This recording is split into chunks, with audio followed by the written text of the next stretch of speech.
morning, everybody. We are here living the authentic life. Stephanie von Stein is our guest. Let's just call her Barbie. She has her Barbie pink on today. And your words to God's ears. Thank you. I mean, I love it. And she is so fabulous, which is the name of her new business.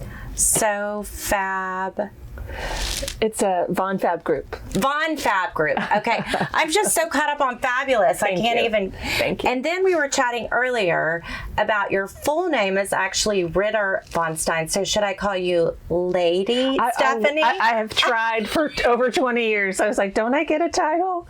But Ritter means knight. It's a knighthood in Germany. So when I married my husband, he was still my ex-husband, but we're still good friends and parents together. But when I married him, I signed my marriage certificate von Stein, and he said Ritter von Stein. So we got a letter in the mail from the state saying you have to have the same last name as your husband. So Ritter normally passes down only to boys. It's like Prince or Knight, and I'm like, don't I get to be Lady von Stein? So. I think I'll just call you that for the rest of my life. So my name, I named myself a Contessa, so I told Rob he had to be a Count. And do you know what his Instagram name is? Oh, no. Count de Monet, count the money. He's like, if you're going to be a Contessa, somebody's got to count the money. You can't make this up. You cannot make this up. Like, that's the way his brain thinks. Oh, but anyway, that's hilarious. Husbands. Speaking of husbands, you are married. Yes, 2019 to a fabulous man. And you guys are in the midst of a move, and you still made it here today looking this fabulous. Thank you. Fake it till you make it, right? And you've had a lot of moving going on. You moved most recently from Louis Vuitton store manager, and no, I was never a store manager for Louis Vuitton. I was a regional manager. I'm so sorry. For client relations. It's okay. Listen, it's very important to be a store manager, and that's really where the magic happens. I just kind of got to, help with that. And you can't agree. What did you say the other day when I asked? I said, isn't the Galleria store the most lucrative store in the country? And you said, I cannot confirm or deny. Yes, exactly. Never. I have to take that kind of stuff to my grave. But I will say that store and then those locations, there's a men's store and a women's store and the Saks Louis Vuitton, and incredible people who work there and very, very successful, as I think it's very obvious to most people how successful it is there. So. And then in COVID, we saw these lines outside. Yes. So sad, right? I mean, but great for business that continued, but and all the businesses having lines and masks and really changed the way retail is done, and we learned a lot from that and hope to grow from that. I don't think anyone likes standing in a line for any reason. If it's a concert or standing in line to buy something, it's not okay. Right. Especially luxury. Sure. But then there's also the ability when you can't have it and you want it even more, which is certainly something that we see with a lot of the top brands. And you've worked with so many top brands. Yeah. You were with Bulgari for a number of years, Chanel, Saks, Neiman. So what, as a young girl, were you dreaming of a life in fashion? Or did it evolve? I thought a lot about that before I talked to you. I, of course, love fashion. I think just it's innately so. Radiates from you, girlfriend. Thank you so much. And back at you. I loved fashion so much. And my grandmother, my grandparents lived in New York. My father's from New York. And my grandmother was an art teacher. And she would cut out the New York Times fashion section for me and mail it to me, old school. Oh, so my gosh. I got chills. That's how much I love the ripping of the paper. I miss that now. Yeah. Pinning it to Pinterest isn't as much fun as... I had it all over my bedroom walls. And, Vogue and Teen Vogue and 17 magazine. The September issue. You just couldn't wait for it to come. And it was that thick. So in college, I ended up working for a woman whose husband co-founded Pizza Hut, Frank Carney. And I worked for his wife, Zenda. And he did a lot of speeches. She had a store called the Electric Closet. Ooh. And it was like Betsy Johnson, and there were MTV TVs everywhere and lightning bolts. It's all the things, right? Wow. And she was ahead of her time. She was. She's still super cool, and we're still good friends, as family friends. But and this was in San Francisco. No, I went to college in Wichita, at Wichita State in Kansas. So. That's another story. Which is advanced even more so for Kansas. So to answer your question about did I get started, I actually studied aviation management, which is on the campus at Wichita State. I worked at the National Institute for Aviation Research, but they had me like the Russians would come and I would tour the Russians around the CAD/CAM labs and the wind tunnels. And so you were Elle Woods. You were more Elle Woods in the pink suit, right? Sure. But I had a lot of fun, and because my father was in the Air Force, and so he was a pilot. He went to Vietnam 3 times, and he was awarded the Distinguished Flying Cross. So I took flying lessons. I had an obvious interest in aviation. So it's a business degree with an emphasis in aviation. I was one of the only girls in my classes. But I love that. Yeah, so girls in math and science. Yes. You got to promote them. But Frank, I got to go with him, Frank Carney, he'd go do a speech at the Center for Entrepreneurship at Wichita State, and he'd say, "Oh, come on with me. I need somebody to help me pass out papers to the students."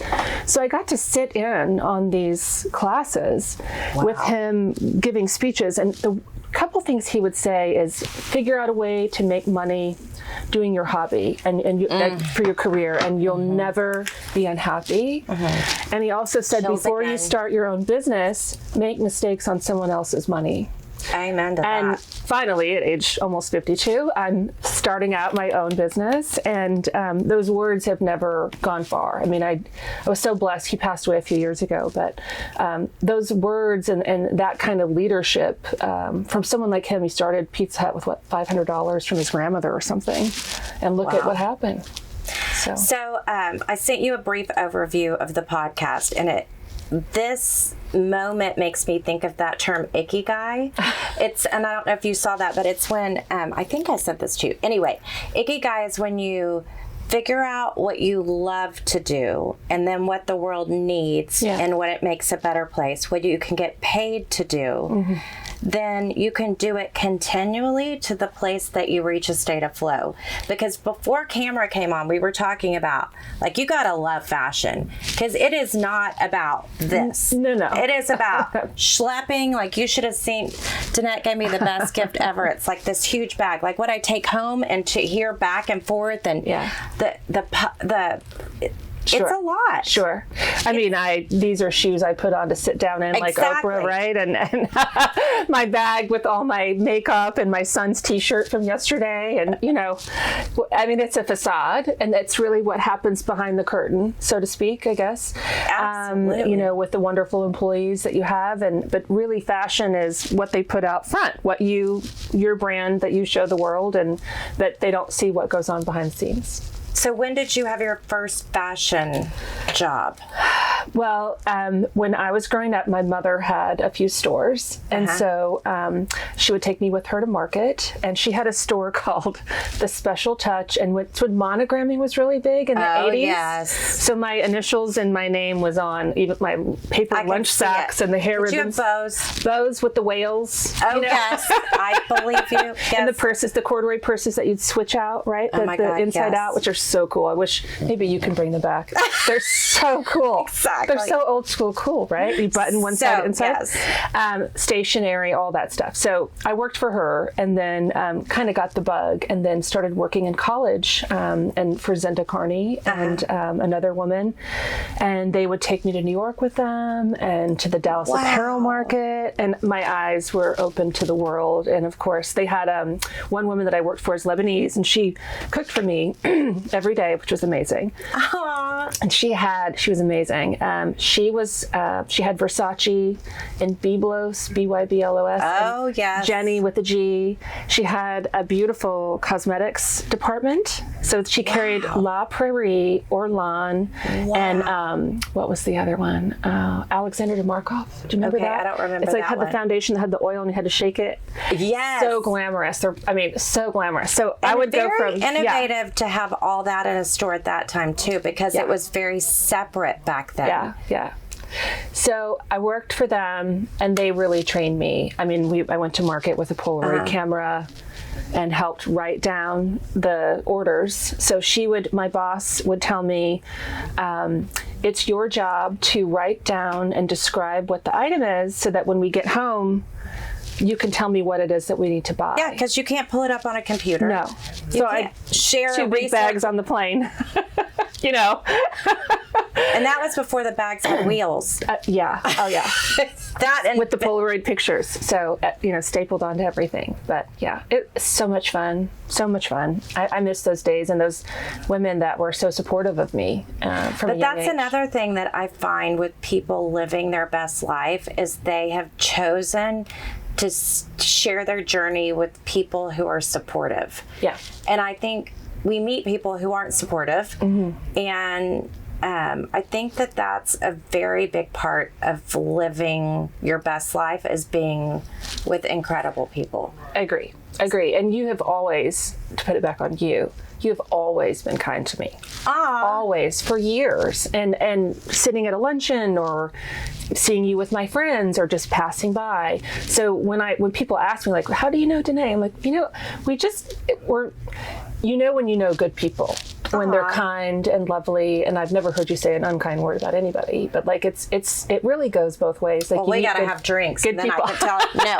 But I try so hard to, I think it's, our daughter's been through a challenging health journey, and I've really dove deep into my faith and into reading like self-help things to keep and we have a choice every day if we could see the joy or we can see the pain. True. And we have to really focus on the joy. And I think another big part of living your best life is knowing when to leave. So you've had a lot of opportunities, and there are always, no matter what group you're in, there's going to be a mom at the PTA you don't like. Sure. There's going to be another employee on your team that you don't. So tell us a little bit about how you've managed those situations, because I think a lot of people are in those positions at work and they don't know how to work through them. I was lucky enough to have very strong parents. My mother, very religious. Both my parents are gone. And so my mother would quote scripture. She was a elementary school librarian. We teased her and called her Laura Bush, Yes, that's exactly who I thought of. Very She's proud. The most known and lovely And librarian. if you saw a picture of my mother, I'm like her twin from a long time ago. But my father, was being in the military. And so I lived in Anchorage, Alaska for kindergarten through second grade, and then lived on different Air Force bases. And I watched my mother have to go make new friends, and we'd have to go to new schools. I have 2 sisters. And I think that it gives you a lot of resiliency and strength, but also having a military father who was a National Merit Scholar, and he was, went to Vietnam 3 times, and he was also awarded the Distinguished Flying Cross. He is from New York, and he said, Stephanie, you need to go out and make us proud every day, and you can do anything you want. He was James the 7th, and then he had 3 girls. Oh, so, wow. I say that, and people have said this about me, and I take that, it's a word that it's a strong word, but I think that it's a loving, kind word. When you call people a warrior, I may not look like one on the outside, but you almost have to put that on you, because as a woman and as someone who has worked in retail and worked in business and mom and having a family, you have to navigate, and having strength, I think, from my mother, from religion and morals, to watching my father be so strong in a war. And, there's just, how can you compare that? I'm at a retail store around beautiful things and amazing employees. And so my life's pretty good. And so you have to work for that. And there are people in the world that want to cut you down and say mean things. But you can always find the good, and you can always find good people who are around you.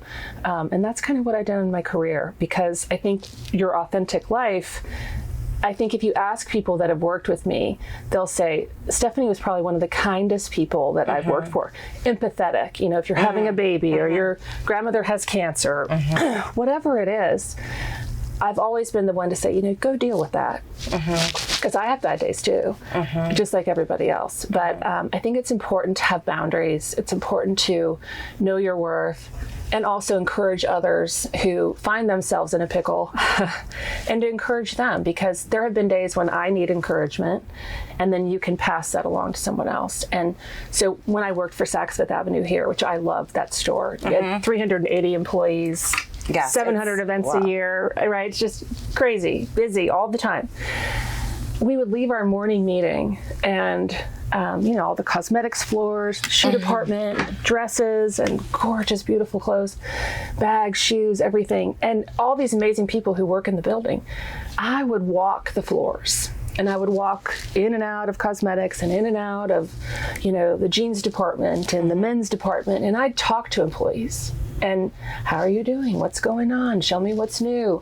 And when you build a relationship with people, they want to work for you. But also when something bad goes down, they trust you. And it's a relationship. You spend more time at work absolutely than you do with your own family most of the time. So why not make it great? Make them feel great, listen to their ideas, encourage people. I've always been that person. But that also translates to clients and experiences. I think that building trust with clients and having those relationships, you're not always going to hit it right. You're not always going to make it right. But, people remember how you treat them. It's really what it comes down to. Absolutely. And leadership, so much of what you said shows why you're such a strong leader, because I believe to lead people where they've never been before, you have to have a sense of trust. Yeah. And I believe you have to be in the trenches with them and not just send them out to do it. Right. And there's a lot of expectations for these big companies and brands that you're working with. Oh, the pressure is, and I'll be the first to say, it's a lot of pressure to look great, to be perfect, to, be all eyes are on you, right? And in just the power of those brands is so amazing. And I'm very lucky and blessed that they have had that trust in me to be able to do that. I've worked for Chanel and Bottega Veneta and Louis Vuitton and such great brands that's a lot of trust. And so it's a lot of pressure. We put enough pressure on ourselves, right? Absolutely. I mean, it's just, but having children in the middle of that, I remember I was pregnant twice when I was at Chanel as a director in San Francisco. And I had an amazing team of seamstresses in the basement that, they were putting elastic bands in my Chanel jeans and, blocking sweaters so I could, go to Paris and go to the shows and, be out to here and wearing big camellias and pearls, and the pressure that you feel to represent the brand, but so proud, because again, it comes back to the ladies who make the feathers and the beading and the men that work and the tailors and the employees. They were proud of me. They're like, there's Stephanie and look at what she's wearing today. And that inspires people. And I think that's kind of just where I come from. And I think somewhere that's just continued to grow for me. But I also think that you have to have an innate reason to say enough is enough. And when you know your worth and boundaries and you're able to do that, it's okay to walk away too when you're not happy. And not everything's going to make you happy, a job, a family, nothing. It's really what is inside of you. So I'm very grounded in who I am and what it is that I want for my life. And I'm so happy. I've got 2 kids in college and a 9-year-old at home and a wonderful husband. And, you kind of carve out your life how you want it. There's going to be problems and obstacles. And I've certainly faced my own, still face my own, as we all do every day. Again, it's you have to almost be a warrior to get through. And however, with, through faith or whatever it is, it's so important to have that and surround yourself with people that you love and you doing things that you love to do, because if you aren't, then you can find yourself in a really unhappy place, which we all found during COVID. I think that that was a dark place for a lot of people. The loss of connection was really so hard for so many. So there's so many thoughts. I want to share one moment when you were talking about the people in alterations. Yeah. I worked with Saks as an affluencer starting last year, and I was in New York and I spilled coffee all over myself, and there was a sales associate that walked by and she goes, and I was panicking a bit, and she said, oh my God, what happened? Can I help you? And she said, here, come with me. I'm going to say that you work with Saks outside of the city, and you just come in here. And I go, actually, I do work with Saks outside of the city. She brought me to the back room to the seamstress department. I had more fun in there. I felt like I was interviewing the man that ran the whole division, like as a podcast guest. He told me stories. He showed me dresses. It was Fashion Week in New York. It was the most incredible experience, and the passion that the people felt for their journey and what they were with. And New Yorkers get a bad rap, but I thought that was amazing that woman didn't even know me and was willing to help me. And that was one of my favorite moments in Saks during Fashion Week, was just that meeting those people. Yeah. So again, your pain can become your joy if you change your perspective. It's so true. And another thing that has been a great opportunity for us with Bella going through her health journey is that she's had to learn how to question authority. She's really focused on strong academics, and because she couldn't control her health, she focused on math and science and all of that.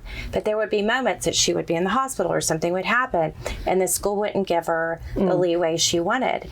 So it was so painful as a mom. Yeah, I'm sure. But it taught her how to stand up to authority, because I think as women, especially women coming from a background like your dad being in the military, there's this reverence. Yeah, sure. So talk a little bit about that as a woman that was breaking so many glass ceilings. How do you balance that questioning of authority? Well, my 9-year-old, you can ask him that on the way to school every morning. I mean, come on. 9-year-olds are not concerned about it. He's going to make a great attorney someday. He's relentless. No, and he's the sweetest boy. Being a self-advocate is really, really a tough thing to learn. And I'm really proud of you for teaching Bella how to do that. And it's a life skill, right? It's loading the dishwasher and doing your own laundry. My daughter is a senior at Wellesley College, and she's probably going to die that I'm talking about her. So she's a smarty pants. She is, and she was awarded the Madeleine Albright Fellowship, and she's, so she's such a better version of me. I'm losing my mind, and I love my boys too. Like, my boys are amazing. But talk about somebody who advocates for herself and sees that. And I think I always felt so guilty working. I was such a guilt. There's such a balance, right? Leaving your kids and I've had nannies and au pairs. And I always was like, oh my gosh, but they remember. I'm ruining her by not being there for that. So the flip side of that is my daughter has watched me work hard and get up every day and make breakfast and do the, school homework at night and all those things. And look at her. She's worked for 2 different congressmen. She's going to D.C. this summer. Hopefully, hopefully she's getting a job. Hopefully today. But she's, that's the stuff that makes me happy. And I think I did something right. And I've never been that person who's just said, oh, let's ignore that sexual harassment that's going on over here, or somebody makes a wrong comment. And it could be at a luncheon, someone saying something rude about someone, they're getting a divorce or gossip. I've always been that person that's tried to think of, the underdog in the room. And that could be an employee, that could be my friend, that could be my family member. And acting with grace and being kind and lovely, there is a way that you can help lead people in a direction that isn't negative, and you can be positive. And that also is for yourself. You hurt yourself. I broke my toe the other day, and I knew I broke my toe, but I walked on it for 5 days, right? Before I went and got I've so done that. Before I went and got a X-ray, because you're doing everything. Yeah, I'm in pain, but I'm always in pain for something, so just push through. Who has time? But what am I teaching my 9-year-old son? Yes. Not a good idea. So you have to go advocate for yourself. And my new thing is, if someone's telling me about a problem or an issue and it seems like there's a wall, I will say, and what do you think you could do? Because they're always looking at me to have the answer. And I don't always have the answer. We don't always have the answer as women and workers and moms. And because I want them to learn how to advocate for themselves. And it's important. And so sometimes I would talk to myself, Stephanie, come on, you're smart, you've been around. What are you going to do about it? So I ask myself that question a lot, and that's one of the reasons why I've gotten involved in different charities. And because if you look at me, or you, or anybody that we know, we don't think anyone, like, you look perfect. Like, what's wrong with you? There's nothing. Your life must be perfect. So sometimes when you have a voice and you have that gift from above, you can use that. And so being an advocate for yourself, whether it's abuse or it's an illness that your child is going through, it's really, really important to be an advocate for yourself, for your child, and help teach people to speak up for themselves. And AVDA is one of those organizations. Tell us what AVDA does. So AVDA is AVDA, which is Aid to Victims of Domestic Abuse. And it's a special, very small organization which does amazing things. And we pay for mostly women's legal fees to extricate themselves from an abusive relationship. And that can be a protective order. You know, you could be married to the biggest billionaire in the world. Absolutely. And we will still help you find that protective order. It doesn't matter how much money you have. Because some women can't access the funds of their spouse. And we see that because, and I had this great moment with a woman the other day. She said, I love that you give women an alternative, and men, to raising funds when they need it most. So we've had women come in and sell their handbags and their jewelry to pay for legal fees. But if you don't have that, or you don't have the resource, or you're too scared to reach out to someone because the person who's controlling you would know. I mean, there's a lot. It is interesting. Financial abuse is one of the many ways that an abuser can abuse. Coercive control is another. Giving you that glance, or it doesn't have to all be physical. It can be mental. It's narcissism. Yes.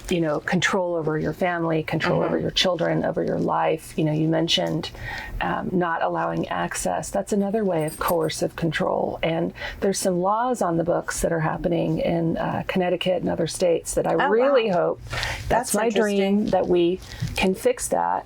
That we can retrain really our systems and our legal systems. So that coercive control, it's legal. It's the laws in the UK and Australia.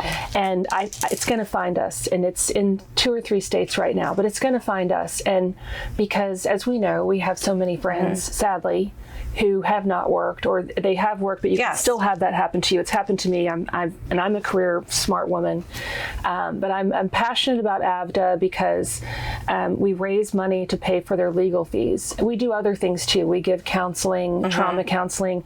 We also have a BIT program, which batters. It's called the Battering and Prevention Program. So batterers get assigned from judges that they have to go through this program to say, like, do you realize what you're doing is abusive? Do you realize what you're saying, what the effect is on your children? Because with narcissism, you have to know self-awareness. Right. You say, your behavior made me do this. Yeah. And gosh, and I laugh. It's not funny. It's a terrible thing. It's pathetic, but it's a reality. And I think it's a big part. My biggest passion is fighting trafficking, and I think it's a big part of the trafficking is that the control that the trafficker has, and it's so much a mental game too, more than it is even being chained to a bed. It's the mental chain that they put around us. So it's very similar. It's physical abuse, right? But you might not see the scars because those scars are internal. Yes. And so when you go to the police and you go to the, the law enforcement agencies, they say, well, did he hit you? Where's your bruises? Show me where you, shackled. How can you prove it, right? Yeah. So coercive control is very important to look into that hopefully those laws, we can start working together, because that is powerful. It is. When the law recognizes that that's really what's going on. It's abuse on all kinds of levels. And so you could be an abused victim, but you can't prove it physically because you don't have a video of it. And these women who are being trafficked horrifically how are you going to prove that? So there's lots of things at play. And so what I love about AVDA is that we do a lot of research. We have a lot of attorneys to help you extricate yourself. And that could be getting a divorce. It could be helping you get child support that's needed, protective orders. But as we all know, those things, unfortunately, domestic violence, it's not necessarily a piece of paper that's going to protect you. So you have to have a safety plan. And we help women, mostly women and families, do that. So amazing. And I love that you say use your voice for good, because I feel like it's almost my responsibility. And that's what I love about this podcast, is so many people that I've met that I feel are living their best life find time to give back. Because I think, even again, going back to my daughter, I would say, Bella, I'm worried about you that you're so focused on your friends when you're not feeling well. Right. And you only have so much energy. So I want you to be careful about how much you give to others. And she said, it fills me up to help my friends. And again, that's what makes you, that's when you realize, again, going back to COVID, why COVID was so hard is we weren't connecting. We couldn't help each other. We couldn't. Helpless feeling, isn't it? It was really incredible. Okay, so tell me a little bit more about what you do with businesses in your, so, I mean, we know what an incredibly intelligent, experienced woman you are, but how could you, like, tell me, how could you help the Vintage Contessa? Because I feel like we all have to grow every day. There's never a place that you say, I'm successful and I'm going to stick with this. If you do, you're going to fall down and crash and burn. Right. Well, like Frank Carney, who started with $500 and built Pizza Hut, it's the same thing. Is what we do is we come in and look at, there's a word called omnichannel. And that's kind of a perfect word to describe what we do. And omnichannel means we look at all the channels of your business. So from your building to your entrance to your employees, what they wear, how they answer the phone, what your online presence looks like, what your actual store looks like. But that could be in any business. But to go back to you, you don't need my help, but I'd be happy to help you if you need it. But it's really kind of taking that luxury eye, and it doesn't have to be a luxury business, but everybody wants to elevate. Everybody wants to make sure that their brand and their image and what they are focused on is on all the channels, which is the omni-channel, right? So from an event that you might throw, to the menu that you serve, to who your guest list is, and the RSVPs, all the things, because the flowers, the perfume, the scent, what the waiters wear. Do you have a doily on the tray? No. So, all those things, just it's the details, right? When you show a handbag that you're wearing gloves and the gloves are clean, your iPad that you're showing to clients is clean, making sure that the iPad holder or whatever it is, your car is clean when you have executives riding in your car. Like all those things, we kind of come in and look at it from a third party perspective in a nice, kind, gentle way. Right. But, we do small projects. We work with charities. We work with hospitals. We work with, all kinds of different businesses. But of course, my favorite is fashion and luxury. Yes. So fascinating. And you have a partner in San Francisco. I do. He, longtime friend of mine, so I prefer to call him my friend. And Andy Tidwell, he is the executive vice president now for Fab Group. His husband is the West Coast vice president for Neiman Marcus, but before that he worked for LVMH as well, and they lived in Guam and Saipan and Hong Kong for many years. Andy was the publisher for San Francisco Magazine, and that's how we became friends many years ago before like kids. The version of Houston Modern Luxury. Is it Modern Luxury? Yeah. Okay. It's exactly the same. Okay, good. And so Andy has a lot of media. He had his own company consulting before. And so he was so funny. When I started this, he texted me and he said, "Can I be your personal assistant?" And I said, "I can't afford you. Are you kidding?" But how about we do something? So he's opened the San Francisco office. Yay! And we love that because I've lived there for many years. 2 of my 3 kids were born there. I was on the board of Union Square as president of Maiden Lane. And now living in Texas, it's tied the 2 cities together. And a lot of retailers, San Francisco is 7 miles by 7 miles. And I know you've been there. And the shopping avenue is so unusual. And the clients and it's the ever-changing world, right, of retail retail in San Francisco. Same thing with Houston. It's very unusual. Like it's just the cities are just completely different, obviously, than they are Chicago, New York, or Paris, or wherever. So we have opened these two cities, so to speak, at the beginning. We plan to grow quite a bit, but I'm so happy to have Andy. He's just a pleasure. I look forward to you meeting him, and maybe you can have him on your podcast someday. So fascinating. So let's talk fashion. We were saying off camera earlier that there's this perception that we buy everything and have everything.